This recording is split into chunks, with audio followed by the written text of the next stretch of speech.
Sir এই মেলা হয় আমরা দেখি আমরা 11তম দেখছি এবং বিভিন্ন সময় দেখতেছি স্যার।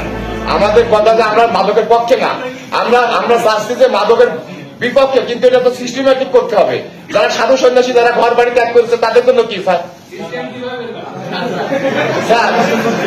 স্যার তাদের তো আমরা তো সংশোধন করবো, তারা আমাদের ইসলামের পথে দাওয়াত দেবো, শান্তির পথে দাওয়াত দেবো। আপনার নাম কি? স্যার আমার নাম মুস্তাফিজুর রহমান। মুস্তাফিজুর রহমান। জি স্যার। আপনি মাদকের কথা বলতেছেন তো ডিস্ট্রিক্ট ম্যাজিস্ট্রেটের সামনে বসে। স্যার এটা তো আমাদের আলোচনা করবো স্যার। এটা না এটা যে কত বড় ধৃষ্টতা, ঠিক আছে? আপনি বুঝতে পারছেন, আপনি কি অ্যাডভোকেট? জি স্যার। এটা গণতান্ত্রিক দেশে আপনি কিসের অ্যাডভোকেটই করছেন? স্যার আমি সিলেট ইউনিভার্সিটি থেকে পড়াশোনা করছি, আপনি জানেন না যে ডিস্ট্রিক্ট ম্যাজিস্ট্রেটের সামনে বসে আপনি একটা গুরুতর বিষয় কথা বলতেছেন, এইটু সেন্স আপনার নাই? হ্যাঁ,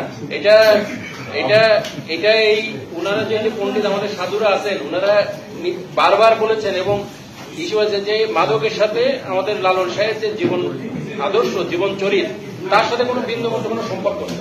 আপনি সেটার আবার সাফাই গাইতেছেন এখানে বসে বসে। না আমি সাফাই না স্যার, আমার ব্যাখ্যাটা আপনি ভুল বুঝতেছেন হয়তো। এই ধরনের কথা কাউন্টার করুন, কঠিন অ্যাকশন দিব আপনি যে না কেন, ঠিক আছে? আমাকে চিনেন না? না আপনি আসছেন, কিন্তু এই ধরনের কথা খবরদার ভুলে উচ্চারণ করবেন না।